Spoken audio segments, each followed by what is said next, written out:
Whether you are a professional or home chef, or just looking for that perfect omiyage or souvenir from Japan, a Japanese kitchen knife or other bladed tool could be just what you need. Today we'll visit one of the historic forge cities of Japan and explore where you can shop and see both historical objects and even some demonstrations. But first, a brief background into Japanese knife making and what you need to know if you're planning on buying one. Modern Japanese kitchen knives come from a long history of blacksmiths and sword makers making swords and other bladed weapons for the samurai of ancient Japan. I think everyone knows who the samurai were. If not, in short, they were the warrior nobility class of Japan that existed during the feudal period, which spanned from the late 12th century to the Meiji Restoration in 1868. They were revered for their sword-fighting skills and fearlessness, and a classic symbol of the samurai were their katana, or swords.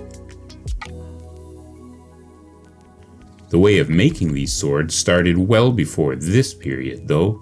It was during the Heian era in Japan, around 800 to 1100 AD, that the emergence of specific technologies began to be incorporated into sword design, including smelting, layering, tempering, and hardening techniques. Development continued throughout the centuries until the katana became arguably one of the world's best swords of their time. Naturally, the same techniques and procedures could be duplicated for knife making, as well as other bladed tools and weapons. Today's Japanese kitchen knives come from a long history of bladed tool making and are considered some of the best kitchen knives in the world. Now, there are many models of knives that you can buy, with each kind traditionally having different functions. But if you are new to Japanese knives or not sure which way to go, the following are basic knife types that won't steer you wrong. If you're only going to buy one knife, then a gyuto, or chef's knife, is the way to go. This is the Japanese version of the Western-style main kitchen knife. The major difference between a Japanese multi-purpose knife and its European version is the thinner blade. The Japanese version is usually made of harder steel and is also double beveled. You can usually find them with either Japanese style or Western handles, and they are a great multi-purpose knife. A good accompanying knife to this would also be the petty knife. This is sometimes also referred to as a paring or utility knife and is basically a smaller version of the gyuto. It can be used for all sorts of delicate tasks where a larger knife would be unwieldy. If you want to get a bit more specialized, then search for a usuba.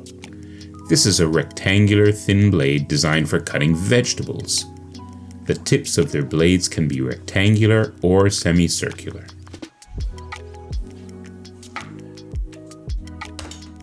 Finally, if you're going to be cutting tougher things, then try out a deba.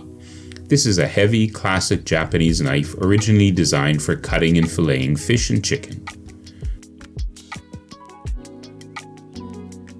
There are naturally lots of places in Japan that sell kitchen knives of varying quality, so they shouldn't be too hard to find if you're looking to pick one up quickly.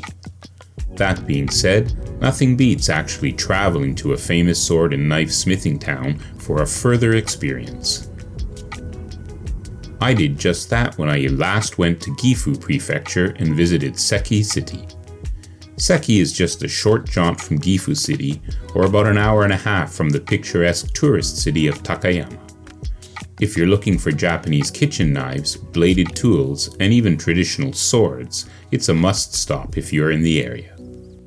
This small city is regarded as the world's third largest cutlery producing area, along with Solingen in Germany and Sheffield in England, and is one of the 3 largest knife producing cities in Japan, along with Tsubame Sanjo in Niigata and Sakai City in Osaka. Seki has a long history of blade craftsmanship dating back over 700 years to the Kamakura period, and its blades have developed the reputation of never break, never bend, cut well. Its knife industry grew from its reputation as sword makers and continued to develop into the production of other bladed items as well, including scissors, nail clippers, razors, and more. Even as their product offering diversifies, the rich natural environment of the Seki area supports the production of top-quality blades, including the abundant water source of the Nagara River and the harvesting of special red clay and iron sand, which are crucial for forging blades. Even as modern techniques have been incorporated into blade production, the history and knowledge of Seki's generational wealth of skilled blacksmiths makes their knives highly regarded for their sharpness, durability, and craftsmanship. Many knife-making workshops and factories are scattered throughout Seki City, each specializing in different types of knives. I was lucky enough to find and visit Hamonoya Sanshu. This is a combination of a shop to buy local knives, swords, and bladed products, and a neat little museum of the Seki knife-making industry. It was established in 1938 and is run by Kazuhiro Yoshida, who is a third-generation owner of the shop in the location. They sell kitchen knives and other bladed products at wholesale prices, and they have their own original brand of products as well, Seki Sanshu kitchen knives. So, what can you see when you visit their shop? The shop consists of a sales room, a museum, and an actual traditional forge for making swords, knives, and more. The shop staff will guide you through their line of products that have been carefully selected from manufacturers in Seki City, including their aforementioned own line of original Seki Sanshu kitchen knives. And this shop is the only place where you can purchase a clay-tempered kitchen knife made by traditional Seki swordsmith Kanefusa Fujiwara the 25th. The Seki Hamono Museum also exhibits and actually sells swords made by the same master, whose family has more than 600 years of history as Japanese swordsmiths. His swords are all custom made, so if you're interested in ordering one, they will ask you how and what kind of customization you would like in your sword. The actual process could take up to 6 months for delivery. Don't have time for that? The museum does have many swords made by the 25th and 26th generation of Kanefusa Fujiwara swordsmiths on display and for sale. Also in the museum, the kitchen knife and Japanese sword making process are on display. If your schedules connect, you can see a Japanese sword forging in the flesh by Kanefusa Fujiwara himself. This powerful experience is a must for any sword or blade enthusiast. And don't worry, there are explanations in English as well. There are certain restrictions and fees for this experience, so please contact the shop directly long in advance of your trip to make a reservation. Other things to do at the museum is enjoy the Uchikake Jinbaori experience. You can wear traditional, beautiful, shimmering uchikake or outer robe kimonos in vermilion and gold for women, and jinbaori or surcoats are available for men, both free of charge, although advanced reservations are required. Want to see a sword in action? You can also watch a demonstration of iagiri, or Japanese sword cutting technique.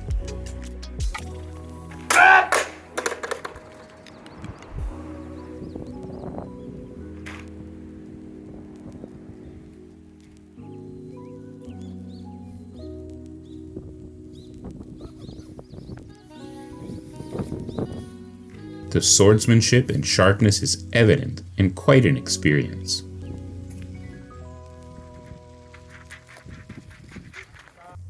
Looking for something a bit more intimate? How about assembling miniature scissors? You can be taught how to assemble these miniature scissors, which are sharp, safe, and convenient to carry around. And of course you can take with you the pair that you make. Have a bit more time to spend at the shop? And how about making an original paper knife by processing a 5-inch nail? Looks like a lot of fun, and these paper knives can be taken home on the same day, though there are some restrictions, so please again contact the shop for more information if you want to try this. So, I hope that helps give you a brief intro to the world of Japanese kitchen knives in the famous small city of Seki, Japan. Now, I went all the way there, so did I buy anything? Of course I did, but I already have enough kitchen knives, and I have no use for a katana. So I bought these. Seki-manufactured nail clippers. Well, let's open them up and see what we've got. As usual, typical Japanese packaging. Very efficient, but sometimes difficult to open.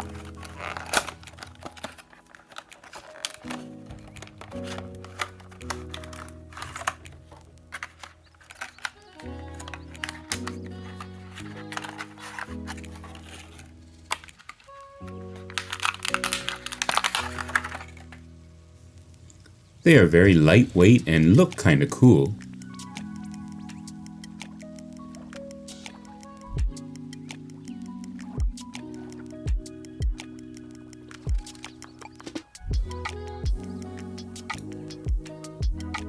They look like they cut very smoothly, and the opening looks big enough for your finger or toenails.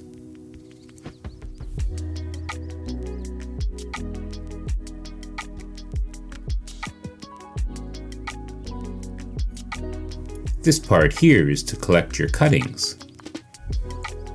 It's easy to take off and put back on.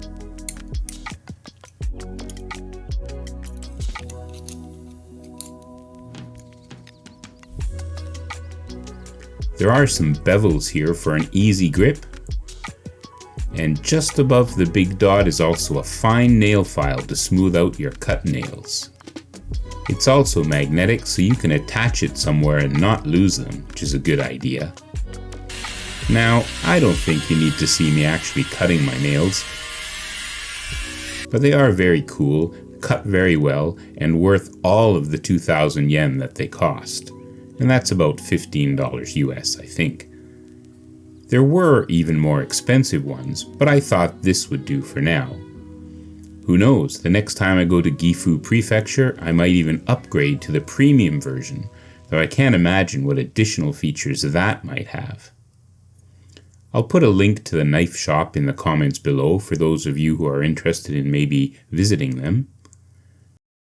Well, as always, thanks for watching, and please don't forget to like and subscribe, as well as push that notification bell to never miss more tidbits from Japan.